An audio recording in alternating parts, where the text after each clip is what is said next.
What do Falcons do? We rise up. Welcome to Rise Up Reactions, the show where we talk all things Falcons, NFL, Georgia sports, and in general, the sports news of the day. I'm your host, Dr. Lee Denning, the Golden Hard Dog.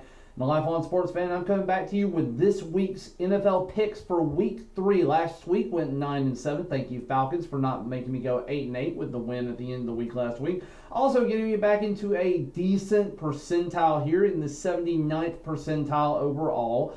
20-12 on the season.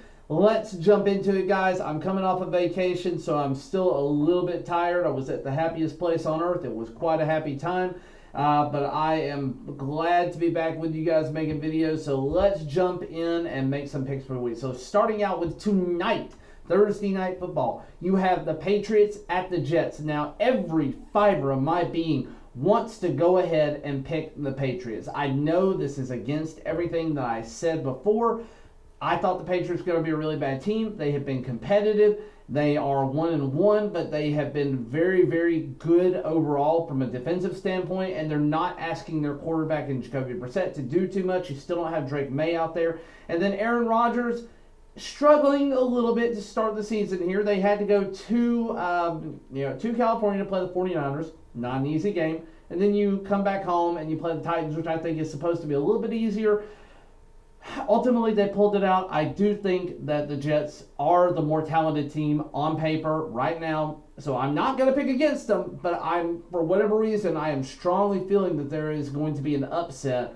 But I can't bring myself to actually pick the Patriots in the pick'em. But I do think the Jets will ultimately win, but I don't know. If you're a gambling person, this is a game you might want to consider being a little degenerate on. Then we are going to jump into the Giants at the Cleveland Browns. Giants, awful team. Nothing is going right for them. Daniel Jones is awful. Their defense is awful. They lost to a team that could not score a touchdown, scored 7 field goals, and still beat them last week with the Commies. They are at the bottom of their division. They are going to stay at the bottom of the division. Cleveland Browns, surprisingly, playing well early in the season this year. They got a win that I didn't think they were going to get, but again, credit their defense. Myles Garrett is incredible back there, and the Jaguars just didn't really know what was going on. Again, I'm sorry, guys. I'm just tired this morning. But I am going to ultimately say that the Browns get the win in this one. It's in Cleveland. I think that favors them. I think these are two teams that are going to finish towards the bottom of their respective divisions, but I do think that the Browns are going to walk away with the win in this one. Then we go Packers at Titans. And, man, I know I picked against the Packers last week, and they're not asking Willis to do too much here. With Jordan Love being out there, basically running the ball, run, but some of their running backs are now hurt. And then the Titans, they got a little bit of stuff going with the offense last week. Their defense is still not terrible. It's in Tennessee. Because the Packers are without Jordan Love, and because I think they are ultimately going to struggle without Jordan Love, I am going to go pick the Titans for this one.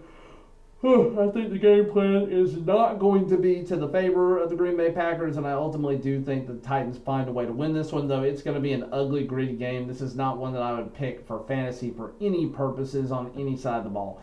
Then we're going to go to the Bears at the Indianapolis Colts. Now, the Bears' offense has been lacking. It is appearing that, we are going to see some rookie struggles from Caleb Williams.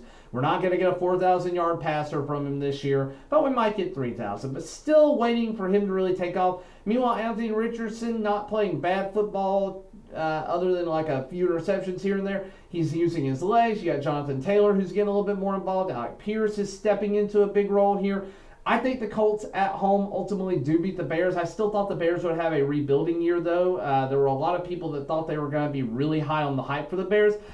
I was never one of them, but I can see why you would be on the hype preseason. But I think now that it's real season, Colts 0-2, they're going to get their first win this week. We've got to see some parity in the NFL. Then we go to what may be an improbable, incredible matchup. You have C.J. Stroud, who's playing very good football, going up against Sam Darnold in Minneapolis, playing very good football. Now, here's the problem. Jordan Addison probably going to be out. Justin Jefferson is going to be the only significant weapon that they have on offense for the Vikings. But the Texans and the Strouds, I think ultimately are going to be 3-0 at the end of this. I think talent wins out, and I think the Texans are overall a more talented team. I guess I'm going to have to struggle through this one, guys, and get through it real quick. I'm so tired this morning after this, but I got to get these out before the games go tonight. But I'm going to ultimately just pick the Vikings on this one. Then we're going to go to Eagles at Saints. Now, I did pick the Saints correctly last week. I don't want to do it again. The Eagles got embarrassed. I can say embarrassed by the Falcons at home on Monday Night Football. Looking back on that game, as happy as I am to see Kirk Cousins do a really competent 2-minute drill and play great football towards the end, that's all I really saw because I was on vacation. I ended up seeing highlights of the game, and what I saw was a little bit more of what we had been seeing, and I saw our defense playing really pretty well to keep us in the game, but they should have won that game. If they run the ball instead of throwing that swing pass to Saquon, if Saquon catches that swing pass, which was in his hands, we don't win that game, and the Eagles would be 2-0 right now. With that in mind, I think the Eagles are one of the teams that can put the Saints in check. I think they are going to have a chip on their shoulder coming off this past week. Saints, high-flying offense. It's amazing what an offensive coordinator upgrade can do for you. I do have friends who are Saints fans because of my time working in Mobile.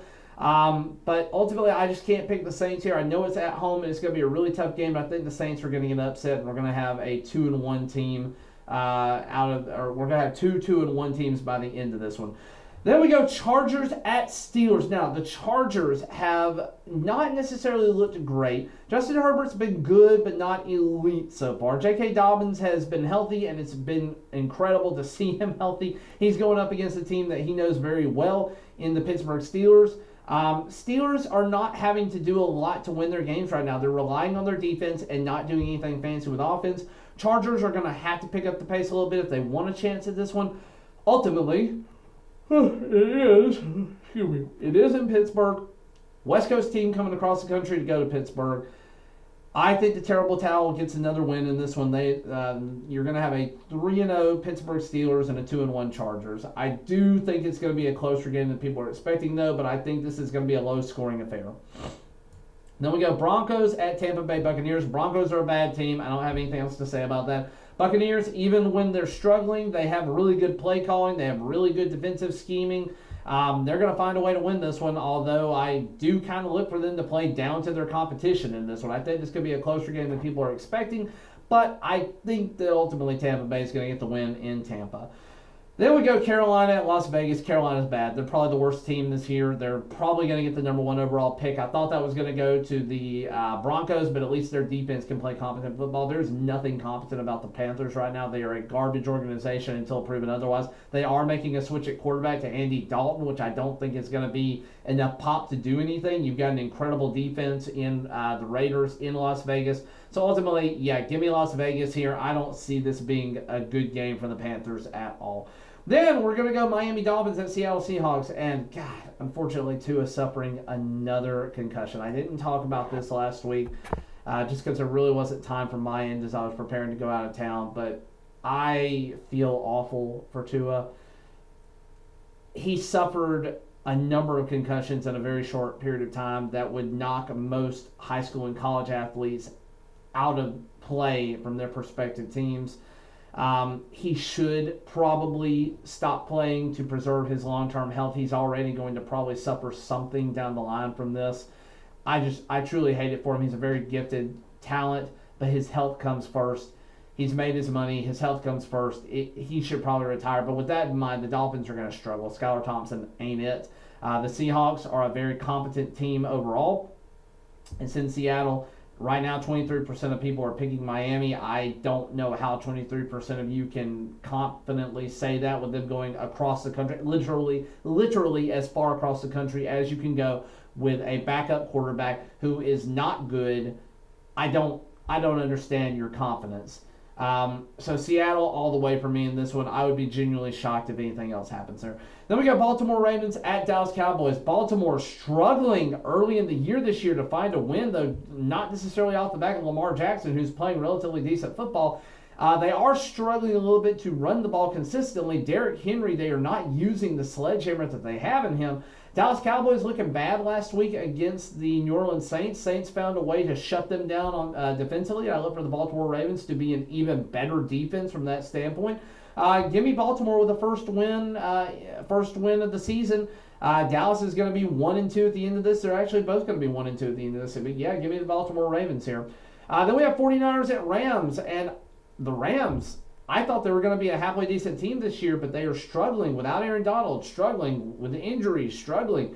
The 49ers, they let one get away from them this past week, but I do think that the 49ers bounce back. Brock Purdy's going to end up bouncing back, and you're going to end up seeing a team that you would expect to see in the playoff time. Rams got to find something. They got to find some way to get it together. They did make a miraculous turnaround midway through the season last year. That may be what we're expecting to see this year. If there is any hope at all of them going to the playoffs. But yeah, give me the 49ers. Rams are on a losing streak and aren't good until proven otherwise. And then the final 4 o'clock game, we have the Detroit Lions at the Arizona Cardinals. Arizona playing complete football. This is the team that Arizona fans wanted to believe that they had. The Detroit Lions coming off of a tough loss this past week in Tampa, going on the road again to Arizona. I want Detroit to win this game. I like the Lions. I like their story. For whatever reason, I am going to pick against them. I am going to say that the Arizona Cardinals win this game.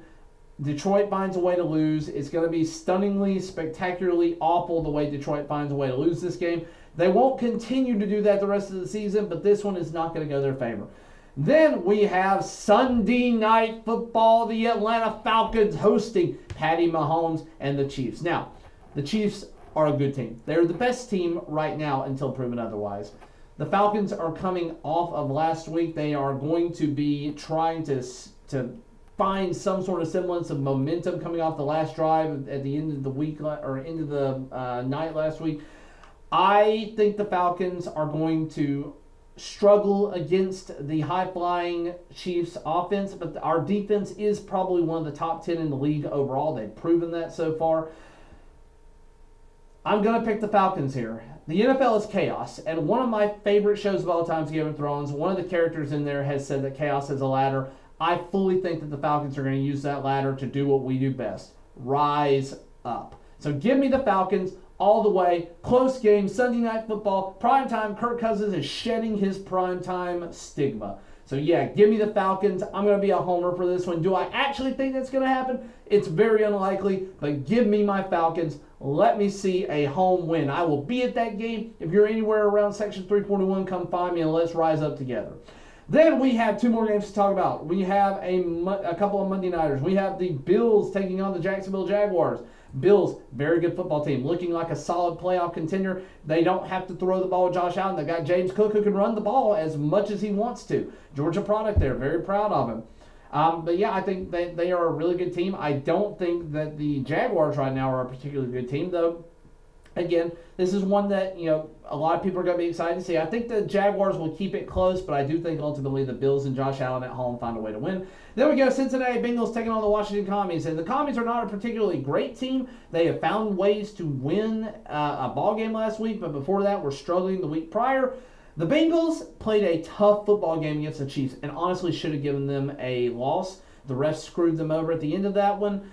Give me the Bengals. I still think they're a very good team. I don't have much else to say. That's all I got for you today, guys. Let me know how you've been doing down in the comments below. Thank you for watching, liking, sharing, and subscribing. And as always, rise up.